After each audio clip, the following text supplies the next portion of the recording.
សួស្តីអ្នកទាំងអស់គ្នាស្វាគមន៍មកកាន់ Channel DS សម្រាប់រឿងជួបជាមួយនឹង Admin ម្ដងទៀតនៃរឿងវិថីឈ្មោះទៅរកភាពជោគជ័យភាគទី15ដែលការពីចំវគ្គមុនហ្នឹង Chan Ao បានទៅធ្វើការនៅកន្លែងសំណង់ចឹងហើយតួផងនឹងតួស្រីក៏ដូចជាកូនសិស្សផ្សេងទៀតហ្នឹងបានទៅហៅគេឲ្យត្រឡប់មកវិញចឹងហើយកុំឲ្យខាតពេលយូរយើងចូលទៅទស្សនាសាច់រឿងមកទៅតាមសាច់រឿងនៃភាគទី15ហ្នឹងយើងឃើញថា Chan Ao ហ្នឹងបានត្រឡប់មកផ្ទះវិញហើយដែលប៉ារបស់គេហ្នឹងបានសួរថាគេហ្នឹងបាត់ទៅណាមកលើកទូរស័ព្ទគាត់ចឹងណា Chan Ao មានតបតអីទេក៏ដើរចូលទៅក្នុងបាត់ទៅគណៈពេលហ្នឹងដែរតួផងនឹងតួស្រីហ្នឹងក៏បានមកនិយាយជាមួយនឹងប៉ា Chan Ao អញ្ចឹងណាហើយគាត់ក៏បានឲ្យពួកគេទាំងពីរហ្នឹងចូលទៅខាងក្នុងសិនទៅហើយគាត់ក៏បានសុំទោសពួកគេទាំងពីរនាក់ដែរតែពេលហ្នឹងដែរ Chan Ao ក៏បានយកទឹកឲ្យពួកគេហើយប៉ា Chan Ao ហ្នឹងក៏បានកន្លែងឃើញដែរว่า Chan Ao ហ្នឹងមានលួនអញ្ចឹងណាគាត់ក៏បានសួរថាដែរគេហ្នឹងកើតអី Chan Ao ក៏បានតបតថាគេបានទៅធ្វើការលើកអិនហ្នឹងតាមការស្នើសុំរបស់ប៉ាគេឥឡូវហ្នឹងគាត់សប្បាយចិត្តនៅដល់ទៅលើអញ្ចឹងប៉ា Chan Ao ហ្នឹងក៏បានទៅឡើងសលេងថាគេឈួតរីមែនដែរទៅលើកអិនអញ្ចឹងហើយ Chan Ao ក៏បានតបតជាមួយនឹងប៉ាគេថាចាប់ពីពេលហ្នឹងទៅគេនឹងហើលុយអញ្ចឹងខ្លួនឯងគេនឹងលែងចាយលុយប៉ារបស់គេទៀតហើយគេនឹងធ្វើឲ្យគាត់ឃើញគណៈពេលហ្នឹងដែរតួស្រីឃើញស្ថានភាពដូចជាតានតឹងពេកនាងក៏បានឲ្យ Chan Ao ហ្នឹងទៅទិញអីនាងញ៉ាំអញ្ចឹងណាហើយគេក៏បានដើរចេញទៅបាត់ទៅបន្ទាប់មកប៉ា Chan Ao ហ្នឹងក៏បានសុំទោសពួកគេទាំងពីរនាក់ដែលឲ្យពួកគេហ្នឹងជួបព្រមបែបហ្នឹងខូលីនក៏បាននិយាយថាអត់អីទេតាមពិតទៅនាងមើលឃើញថាគាត់ហ្នឹងគឺស្រឡាញ់ Chan Ao ខ្លាំងណាស់ហើយគាត់ក៏បានតបតជាមួយនឹងតួស្រីវិញថាអត់មានឪពុកម្ដាយណាដែលអត់ស្រឡាញ់កូនទេវ៉ាន់តាម៉ាក់របស់ Chan Ao ហ្នឹងក៏ចែកឋានលឿនពេកហើយបានជាគាត់ត្រូវមើលថែ Chan Ao ហ្នឹងតែម្នាក់ឯងតែគេហ្នឹងអត់ខំប្រឹងរៀនហើយថែមទាំងចេះកុហកគាត់ទៀតអញ្ចឹងហើយបានជាគាត់ហ្នឹងវាយគេប៉ុន្តែអ្នកខូលីនក៏បាននិយាយថានាងជឿគេទោះបីជានៅសាលាហ្នឹងគេមានចរិតឆេះឆាវមែនប៉ុន្តែគេជាក្មេងដែលការពារយុត្តិធម៌អញ្ចឹងហើយនាងអត់ជឿថាគេហ្នឹងធ្វើបាបមាត់ធំថ្នាក់ទេហើយតួប្រុសក៏បាននិយាយថាគេក៏ជឿ Chan Ao ដែរហើយពួកយើងហ្នឹងនឹងធ្វើការស៊ើបអង្កេតម្ដងទៀតតែពេលហ្នឹងដែរប៉ា Chan Ao បាននិយាយថាសាលាហ្នឹងបានប្រាប់ហើយថាអត់មានសិស្សណាត្រូវធ្វើបាបទេអញ្ចឹងហើយអត់ចាំបាច់ស៊ើបអង្កេតទៀតទេខូលីនក៏បាននិយាយថាបើសិនជាអត់ស៊ើបអង្កេតបានច្បាស់ទេវានឹងអយុត្តិធម៌សម្រាប់ Chan Ao ប៉ា Chan Ao ក៏បាននិយាយថាទោះបីជាគេអត់បានធ្វើមែនប៉ុន្តែគេនិយាយអត់គ្រប់គ្រូទេអញ្ចឹងសាលាកងតនៈពិន័យគេដដែលទេ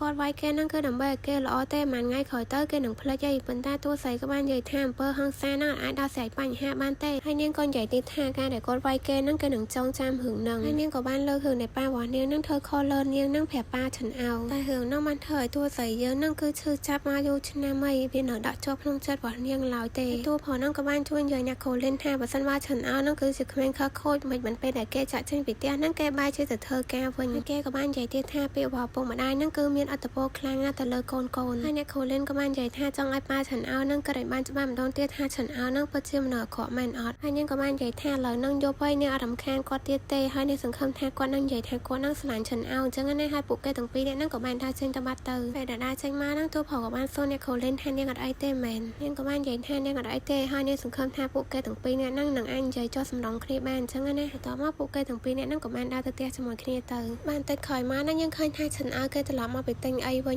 ហើយប៉ា Chan Ao ហ្នឹងក៏បានប្រាប់កូនថាអ្នកខូលីនហ្នឹងចេញទៅបាត់ហើយគេក៏ហត់ដើរទៅក្នុងប៉ុន្តែប៉ារបស់គេហ្នឹងបានខាត់គេហើយគេក៏សួរថាមានរឿងអីចង់ថាឲ្យគេទៀតអីមែនតែប៉ារបស់ Chan Ao ហ្នឹងគាត់បាននិយាយអីទេហើយគាត់បានយកថ្នាំមកលាបល្បោឲ្យដៃ Chan Ao អញ្ចឹងណា Chan Ao ឃើញអញ្ចឹងគាត់និយាយថាអត់អីទេចាំគេលាបខ្លួនឯងវិញហើយគាត់ក៏បាននិយាយថាគាត់នឹងទៅទិញប្រហិតថៃដែលគេចូលចិត្តក៏ដូចជាមីរស័យហ្នឹងឲ្យគេមួយចានដែរហើយគាត់ក៏បានដើរចេញទៅហើយយើងក៏ឃើញថា Chan Ao ហ្នឹងដូចជាងលេងកលងទឹកភ្នែកអញ្ចឹងណាបន្ទាប់មកសាច់គឺកាន់តែផ្ទះរបស់តួស្រីដែលតួស្រីហ្នឹងទៅងើបពីគេទេនាងដូចជារឿងក្តៅខ្លួនអញ្ចឹងណាហើយក៏បានតែទៅលោកយោឈានដើម្បីសុំច្បាប់ហើយនាងក៏បានពឹងគាត់ហ្នឹងឲ្យធ្វើរឿងមួយដើម្បីនាងដែរសាច់គឺកាន់តែផ្ទះរបស់តួប្រុសដែលគេកំពុងតែហាន់ក្រូចឆ្មាអញ្ចឹងណាគេកំពុងតែឆុងតែហ្នឹងដើម្បីតួស្រីដែលសារទៅលើនាងហ្នឹងអត់សូវស្រួលខ្លួនទេតែដែលតែហ្នឹងពោះហើយគេក៏បានឆក់យកទៅឲ្យនាងអញ្ចឹងណាប៉ុន្តែដល់ពេលដែលបើកទ្វារមកហ្នឹងតួស្រីបានគោទ្វារបន្ទប់គេហើយគេក៏បានសួរនាងថាមិនហើយតួស្រីក៏និយាយថានាងអត់អីទេប៉ុន្តែនាងមានរឿងឲ្យគេជួយតួប្រុសក៏បានយកព្រមយ៉ាងលឿនហើយគេក៏បានប្រាប់នាងថាគេបានឆុងតែតក្តារហ្នឹងឲ្យនាងក៏បានអរគុណគេអញ្ចឹងណាហើយនាងក៏បានសួរគេថាមានអាចដែលខ្លះដែលអាចបញ្ចេញសាច់ដុំបានអត់តួប្រុសក៏សួរថាយកធ្វើអីនាងក៏ថាគង់តែដឹងទេហើយយើងក៏ឃើញថាតួស្រីហ្នឹងបានកាន់ហុកសាក់បិទខ្លាំងខ្លាយមួយជាខ្លាមួយជានាងអញ្ចឹងណាគណៈពេលហ្នឹងដែរតួប្រុសបានចេញមកហើយគេបានពាក់អាវវាក្លៀកហើយតួស្រីមើលគេឡើងភ្លឹកហើយនាងក៏បានសួរគេថាគេហ្នឹងអៀនមែនបន្ទាប់មកនាងក៏បាននិយាយថានាងនឹងបិទសាក់ទាំងពីរហ្នឹងឲ្យគេហើយបិទហុកនេះហ្នឹងខាងឆ្វេងបិទហុកខ្លាសហ្នឹងខាងស្ដាំហើយនាងក៏បានប្រាប់តួប្រុសថានាងទៅនិយាយទូរស័ព្ទជាមួយនឹងលោកយុវឈានហើយទេតែគាត់សើត្រូវគេបូលូថ្ងៃមុនហ្នឹងមានឈ្មោះថាយីហៅដែលប៉ាម៉ាក់របស់គេហ្នឹងគឺជាអ្នកលក់បន្លែហើយប៉ារបស់គេហ្នឹងមានពិការភាពតាំងពីកំណើតចឹងហើយបានជាកូនសិស្សពីរនាក់ថ្ងៃមុនហ្នឹងតែងតែបូលីទៅលើយីហៅហើយយីហៅហ្នឹងគឺគេអត់ហ៊ានប្រាប់គ្រូទេដោយសារតែខ្លាចពួកគេទាំងពីរនាក់ហ្នឹងមកសងសឹកធ្វើបាបវិញអញ្ចឹងណាស្ថានភាពគ្រួសាររបស់គេហ្នឹងគឺអត់សូវល្អទេអញ្ចឹងហេតុមានតែគេជួយចេញមកការពារគេទេអញ្ចឹងបានជាគេក៏ហៅលោកគ្រូអ្នកគ្រូថ្ងៃមុនហ្នឹងដល់ទៅលើអញ្ចឹងតួប្រុសក៏បានសួរ នាងថាចង់ឲ្យគេនឹងបង្ហាញខ្លួនជាមួយនឹងសាក់ទាំងពីរសងខាងនឹងមែនហើយទួស្រីក៏ថាអត់ទេនាងបានទិញអីបានមកហើយគេថែមសាក់នឹងឲ្យអញ្ចឹងឯងគេចង់តែលើទូផងអញ្ចឹងណាតិចទៀតនឹងនាងនឹងលុបវាចេញឯងមកសាច់រឿងឱកាសនៅស្លាដែលយើងឃើញយីហៅនឹងត្រូវកូនសិស្សទាំងពីរនាក់ថ្ងៃមុននឹងបានមកហៅគេទៀតហើយពួកគេទាំងពីរនាក់បាននិយាយថាការពីលើកមុនទៅការយ៉ាឡៃរបស់គ្រូនឹងយីហៅនឹងបានចេះដោសភៅទៀតហើយពួកគេមកលើកហ្នឹងគឺគ្រាន់តែចង់និយាយជាមួយនឹងយីហៅនឹងទេហើយម្នាក់ធាត់នឹងក៏បានយកស្ករគ្រាប់ទៅឲ្យយីហៅនឹងញ៉ាំអញ្ចឹងណាតែគេអត់ព្រមញ៉ាំទេមើលទៅយីហៅនឹងដូចជាខ្លាចពួកគេទាំងពីរនាក់ហ្នឹងហើយពួកគេទាំងពីរនាក់ហ្នឹងនៅតែបខំយីហៅនឹងឲ្យញ៉ាំទៀតគណៈពេលនោះដែរក៏មានអ្នកគប់បាល់ត្រូវស្ករគ្រាប់នឹងជ្រុះបាត់ទ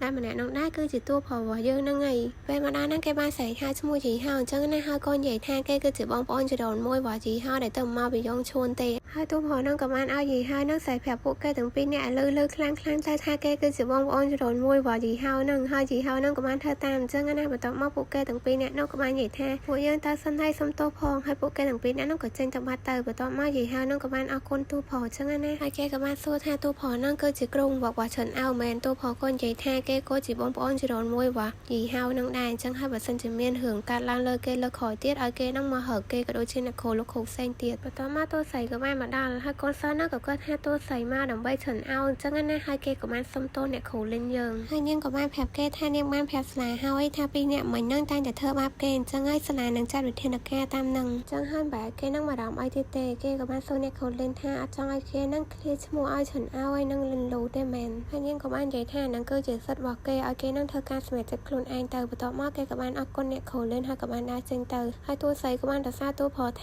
ាមិញហ្នឹងគេសង្ហាខ្លាំងណាស់បន្ទាប់មកសាច់រឿងឱកាសដល់ថ្ងៃថ្មីដែលអ្នកគ្រូលេងនាំយីហៅច្រើនអៅហើយនឹងលិនលូហ្នឹងមកជួបលោកយុផ្នែកវិន័យដែលនាងបានប្រាប់គាត់ថាយីហៅហ្នឹងមានរឿងចង់បញ្យល់គាត់ហើយគាត់ក៏បានឲ្យយីហៅហ្នឹងនិយាយរឿងដែលគេចង់និយាយមកគេក៏បាននិយាយថាតាមពិតទៅយន់ឈីដែលហ៊ាននៅថ្នាក់ទី12បន្ទប់ទី4ហ្នឹងបានធ្វើបាបគេច្រើនដងហើយដោយសារតែប៉ាម៉ាក់របស់គេហ្នឹងគឺជាអ្នកលក់បន្លែហើយប៉ារបស់គេហ្នឹងគឺមានពិការភាពតាំងពីកំណើតចឹងហើយយន់ឈីនិងមិត្តភក្តិគេហ្នឹងតែងតែលើករឿងហ្នឹងមកសើចចំអកគេក៏ដូចជាធ្វើបាបគេហើយពួកគេតែងតែរកកន្លែងណាដែលមានកាមេរ៉ាហើយណាមួយយន់ឈីហ្នឹងគឺជាសិស្សបកាយទៀតអញ្ចឹងបើសិនជាគេនិយាយទៅគឺអត់មានណាគេហ្នឹងជឿគេទេប៉ុន្តែថ្ងៃមុនហ្នឹងបានលេងលូហើយនឹងឈិនអោហ្នឹងចេញមកជួយគេប៉ុន្តែគេហ៊ានប្រាប់ការពិតទៅដល់គ្រូទេដោយសារតែខ្លាចយន់ឈីហ្នឹងមកធ្វើបាបគេទៀតគណៈពេលហ្នឹងដែរយីហៅហ្នឹងក៏បានសុំទោសលេងលូហើយនឹងឈិនអោអញ្ចឹងណាហើយគេក៏បន្តនិយាយទៀតថាលេងលូហើយនឹងឈិនអោហ្នឹងពួកគេទាំងពីរនាក់អត់បានធ្វើអីខុសទេអញ្ចឹងហើយចង់ឲ្យលោកយុហ្នឹងជួយបញ្ជាក់ភាពស្អាតដល់ពួកគេទាំងពីរនាក់ហ្នឹងវិញផ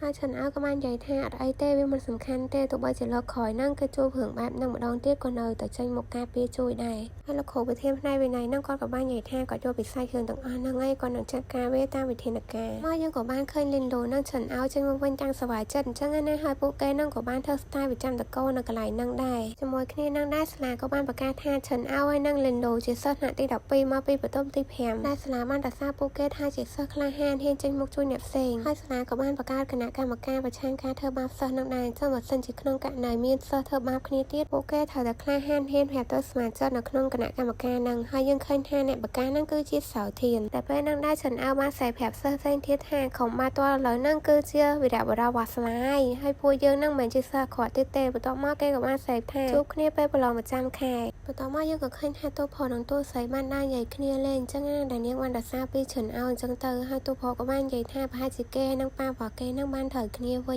ហើយគេក៏បាននិយាយទៀតថាពាក្យរបស់តួស្រីហ្នឹងមានអត្តពលខ្លាំងណាស់ពេលហ្នឹងដែរតួស្រីរៀងភើល្ងាតួផលក៏បានសួរថានាងអត់ទាន់ជាទេមែននាងក៏ថាប្រហែលជានាងហត់ពេកហើយតួផលក៏បានស្ទាបថ្ងាសនាងក៏បាននិយាយថាប្រហែលជានាងក្តៅខ្លួនអញ្ចឹងណាបន្ទាប់មកសាច់រឿងឱកាសដល់ពួកគេទាំងពីរនាក់ហ្នឹងមកដល់ផ្ទះតួផលក៏បានសួរថាថ្នាំនាងទុកនៅកន្លែងណាគេក៏ថាឲ្យនាងទៅអង្គុយទៅចាំគេជាអ្នករកថ្នាំដល់ពេលដែលរកថ្នាំឃើញហ្នឹងឃើញថាវាហួសដល់លេគេក៏ថាចាំគេកំងថ្មីឲ្យនាងបន្ទាប់មកគេក៏ឲ្យនាងហ្នឹងបាត់កសែងត្រជាក់សិនទៅហើយគេក៏ថាស្អែកហ្នឹងឲ្យនាងសុំច្បាប់ទៅមិនបាច់ទៅធ្វើការទេនាងក៏បាននិយាយថានាងបានចុះឈ្មោះសុំបានឲ្យគេហ្នឹងចូលស្លាយហើយនាងក៏ថានៅសារព័ត៌មានមួយចំនួនទៀតដែលនាងអត់ដឹងពីគេចង់ឲ្យគេបំពេញអញ្ចឹងណាតែទូប្រថាឥឡូវហ្នឹងនាងអត់សូវស្រួលខ្លួនទេឲ្យនាងទៅសម្រាប់ទៅចាំគេបំពេញខ្លួនឯងតាមក្រោយបន្ទាប់មកយើងក៏ឃើញថាទូប្រហ្នឹងបានបើកកុំព្យូទ័ររបស់នាងហើយឃើញថា account របស់នាងហ្នឹងគឺមានរូប profile ស្លឹកប៊ីអក្សរគុយគឺដូចជាម្ចាស់ account ដែលឆាតជាមួយនឹង Jason អញ្ចឹងណា គេក៏បានមើល ID ដែរគឺដូចគ្នាបែបបាត់ហ្មងបន្ទាប់មកតួផលក៏បានចូលទៅហើមើលឆាតហើយក៏ឃើញថាតួស្រីនឹងធ្លាប់បានឆាតជាមួយនឹង Jason មែនតែនាងនឹងធ្លាប់ផ្ញើអំណោយជាកគ្រាប់ឲ្យ Jason នឹងនៅចក្រភពអង់គ្លេសហើយនាងក៏បាននិយាយថា Jason នឹងគឺជាមិត្តភក្តិទី1របស់នាងនៅចក្រភពអង់គ្លេសនឹងដែរបន្ទាប់មកយើងក៏ឃើញថាតួផលនឹងបានស្ម័យទៅដល់ឆាតដែលគេបានព្រិនកាលពីលើកមុននៅចក្រភពអង់គ្លេសនឹងគឺឃើញថាកំណត់ត្រាឆាតពីរនឹងគឺខុសគ្នាហើយតួផលក៏គិតថាអាចនឹងមានម្ចាស់ account 60 អសកុយនឹង2នាក់ដែរអត់បន្ទាប់មកសាច់រឿងឱកាសនៅពេលដែលតួផលនឹងបានយកថ្នាំមកឲ្យតួស្រីលេបហើយឃើញថាតួស្រីនឹងនៅរៀងក្តៅខ្លួនអញ្ចឹងណាគេក៏បានដូរកសែងត្រជាក់ឲ្យនាងហើយក៏បានឲ្យនាងនឹងងើបមកលេបថ្នាំអញ្ចឹងទៅបន្ទាប់មកតួផលក៏បានហៅដើរចេញទៅវិញប៉ុន្តែតួស្រីនឹងបានមកមើលនាងបាននិយាយថាមិនជានាងទេនាងអត់បានធ្វើរឿងទាំងអស់នឹងទេតួផលក៏បាននិយាយថ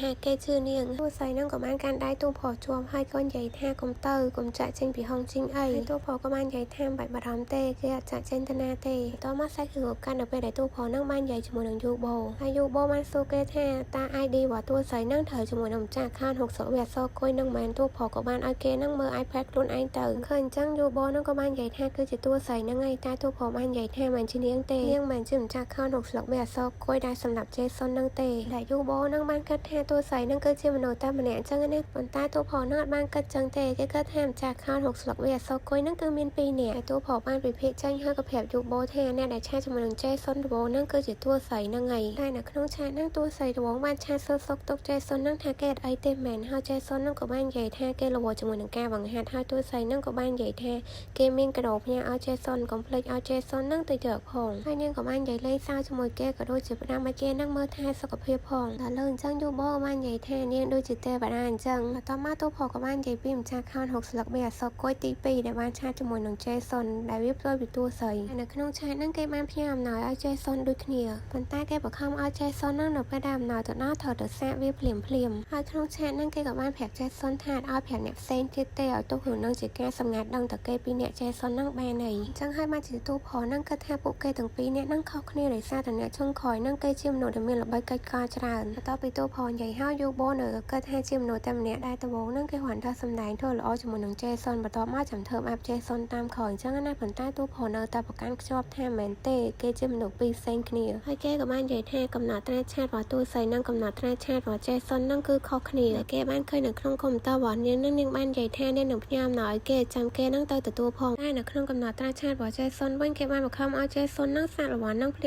ាមពេលដែលទៅដល់ស្រាប់តួផលនិយាយហើយយូបូក៏គិតថាតួស្រីនឹងបានលុបសារចោលខ្លះហើយប៉ុន្តែតួផលបាននិយាយថាអញ្ចឹងនាងមិនលុបចោលទាំងអស់មកទៅអញ្ចឹងហើយបានជាតួផលគិតថាមានមនុស្សពីរនាក់អញ្ចឹងណាប្រហែលជាមានអ្នកគេម្នាក់នឹងបានហេកចូល account របស់តួស្រីហើយគេបានឆាតជាមួយនឹង Jason អញ្ចឹងទៅហើយក៏លុបឆាតនឹងចោលបន្ទាប់មកពួកគេក៏គិតថានឹងចាប់ផ្ដើមស៊ើបអង្កេតម្ដងទៀតដែលគិតថាណាគេនឹងបានផលប្រយោជន៍ធំបន្ទាប់ពី Jason នឹងបានស្លាប់ទៅហើយតួផលនឹងក៏បានឲ្យយូបូស៊ើបថាមិនឆ្នាំក្រោយនឹងមានកីឡាករផ្សេងនឹងដែលមានករណីស្តៀង Jason នឹងអត់ដូចជាធ្វើគេធ្វើបាបឬក៏ជួបគ្រោះថ្នាក់ចរាចរណ៍អញ្ចឹងណាសាច់រឿងឱកាសថ្ងៃថ្មីដែលយើងឃើញថាតួស្រីតែងើបពីគេងទេមើលទៅនាងដូចជាបានធូរវ័យហើយក៏បានឃើញណូដែលតួផលបានទុកឲ្យតែនៅក្នុងណូនឹងបាននិយាយថាឲ្យតួស្រីនឹងញ៉ាំបបរហើយកុំភ្លេចលេបថ្នាំផងកន្លែងមកមើលមជ្ឈមណ្ឌលយូនវិញយើងឃើញថាកូនសិស្សកំពុងតែខំប្រឹងរៀនអញ្ចឹងណាហើយអ្នកគ្រូលិនក៏បានមកដល់តែឃើញអ្នកគ្រូមកដល់អញ្ចឹងកូនសិស្សក៏បានសួរសុខទុក្ខថាអ្នកគ្រូនឹងបានធូរវិញមែននាងក៏ថាអត់អីទេនាងបានជាអីហើយនាងក៏បាននិយាយទៀតថាដោយសារតែចិត្តដល់ថ្ងៃប្រឡងហើយអញ្ចឹងហើយនាងនឹងទីសំណួរប្រឡងឲ្យពួកគេបន្ទាប់មកយើងក៏ឃើញថាអ្នកគ្រូលិននឹងបានបរៀនពួកគេតាមធម្មតាទៅដែលថ្ងៃប្រឡងនឹងគឺរសល់រយៈពេលតែ7ថ្ងៃទៀតទេថ្មីប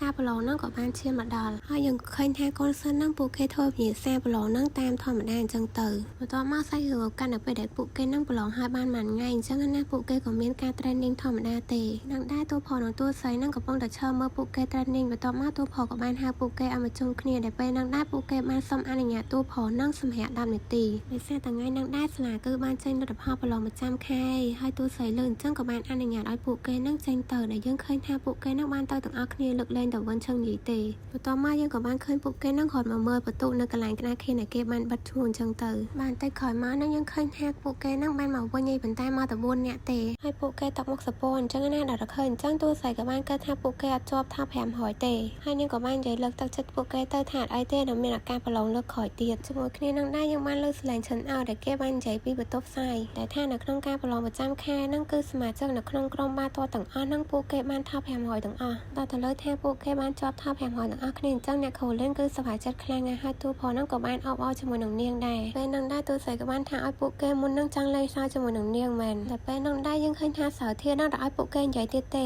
តែចនអោក៏បាននិយាយថាគេមានពាក្យមួយម៉ាត់ទៀតចង់និយាយតែគេបានអរគុណអ្នកខូលីនបន្ទាប់មកអ្នកផ្សេងទៀតហ្នឹងក៏បានយកមេខមមកនិយាយអរគុណអ្នកខូលីនគ្រប់គ្នាអញ្ចឹងទៅតើលើអញ្ចឹងអ្នកខូលីនហ្នឹងដូចជារំភើបខ្លាំងណាស់នាងនឹងអាលេងលងទឹកភ្នែកអញ្ចឹងណាតែឃើញតួសាយយំអញ្ចឹងតួផលក៏បាននិយាយថាគេបានយកក្តារជូតមាត់គេមកទេចង់ខ្ចីអាគេនឹងជូតទឹកភ្នែកដែរអត់តួសាយក៏ថាមិនបាច់ទេនឹងអាចជូតខ្លួនឯងបានបន្ទាប់មកយូមីងក៏បានអរគុណអ្នកខូលីនថាបើសិនជាមានអ្នកខូលីនទេពួកយើងក៏អាចជាប់ថប់500ដែរហើយអ្នកខូលីនក៏បាននិយាយថាអីទេពួកគេនឹងគួរតែអរគុណខ្លួនឯងវិញទៅដោយសារតែពួកគេនឹងគឺជាសិស្សបកាយអញ្ចឹងណាតោះមកយើងក៏ឃើញថាកូនសិស្សផ្សេងទៀតបានមកដល់កន្លែងហ្នឹងហើយដែលពួកគេបាននិយាយថាពួកយើងអាចធ្វើវាបានហើយអ្នកខូលីននឹងក៏បានអបអរពួកគេទៅបន្ទាប់មកពួកគេនឹងក៏នាំគ្នាទៅបង្ហាត់តទៀតទៅបន្ទាប់មកសាច់រឿងឱកាសនៅពេលដែលពួកគេទាំងពីរនាក់នឹងបានដើរទៅផ្ទះដែលតួសៃបាននិយាយថានឹកស្មានថាពួកគេនឹងអាចធ្វើបានទេហើយតួផលក៏បាននិយាយថាទាំងអស់នឹងគួរតែអរគុណដល់ព្រះនាងម្ចាស់ហើយទាំងដែរក៏មានឡានខ្មៅមួយបើកកាត់កន្លែងហ្នឹងដែលអ្នកជិះឡានហ្នឹងគឺជាបងរបស់តួផលពេលចូលពីលើឡានហ្នឹងក៏បានសួរស្ដីអ្នកខូលីនអញ្ចឹងណានាងឈ្មោះសាឡេះមកពីក្រុមហ៊ុនហេងជឺតួសៃក៏បានឆ្ងល់ថាពួកយើងនឹងស្គាល់គ្នាដែរមែនតួផលក៏ថានាងមកហៅគេទេឲ្យតួសៃនឹងទៅផ្ទះមុនទៅតួសៃបាននិយាយថាសាឡេះនឹងមានន័យថា The Sky អញ្ចឹងណាហើយនាងក៏បានដើរចេញទៅបាត់ទៅតួផលនឹងក៏បានដើរចេញដែរហើយបងរបស់តួផលនឹងក៏បានដើរតាមគេហើយគាត់ក៏និយាយថាតួសៃនឹងពិតជាសិស្សបកាយមែនដោយសារតែនាងនឹងដឹងថាឈ្មោះគាត់នឹងមានន័យថា The Sky ហើយបងរបស់តួផលនឹងចង់បញ្ចូលតួផលឲ្យចូលក្រុមហេងជឺអញ្ចឹងណាប៉ុន្តែតួផលគេថាគេអត់ចាប់អារម្មណ៍ទេហើយបងស្រីតួផលនឹងក៏បាននិយាយថាមិនក៏គេដើរលឿនមែនបន្ទាប់មកតួផលក៏បានបបោបងស្រីខ្លួននឹងទៅញ៉ាំស៊ុបគីវដែរអត់សាច់គឺឱកាសនៅពេលដែលបងស្រីតួផលនឹងមកដល់កន្លែងញ៉ាំអីដែលមុននឹងដែរគាត់បាននិយាយទូរស័ព្ទជាមួយនឹងអ្នកគេម្នាក់គាត់ក៏សួរថាមិនបន្ទូផលនឹងស្គាល់កន្លែងហ្នឹងមើលទៅវាមិនជា style របស់គេអញ្ចឹងណាតួផលក៏បានសួរថាមានអ្នកគេមកទៀតមែនបងតួផលនឹងក៏បាននិយាយថាទៀតដឹងអីដែលម្នាក់នឹងដែរគឺជាលោកសាមតែគាត់បានធ្លាប់ទៅបញ្ចូលតួផលចូលក្រុមហេងជឺម្ដងហើយគណៈពេលនឹងដែរយើងឃើញថាវិនឈឹងយីនឹងបានមកទិញអីនៅកន្លែងស៊ុបគីវហ្នឹងហើយគេក៏បានកន្លែងឃើញតួផលដែរបន្ទាប់មកគេក៏បានដើរចូលទៅក្នុងទៅបន្ទាប់មកយើងក៏ឃើញថាលោកសាមនឹងព្យាយាមបញ្ចូលតួផលនឹងឲ្យចូលក្រុមហេងជឺទៀតហើយលើកនឹងដែរគាត់ក៏បានយកព័ត៌មានរបស់ក្រុមកីឡាករបាល់ទាត់នៅហេងជឺនឹងមកឲ្យតួផលមើលដែរហើយតួផលក៏បាននិយាយថាគេអត់ចាប់អារម្មណ៍ទេ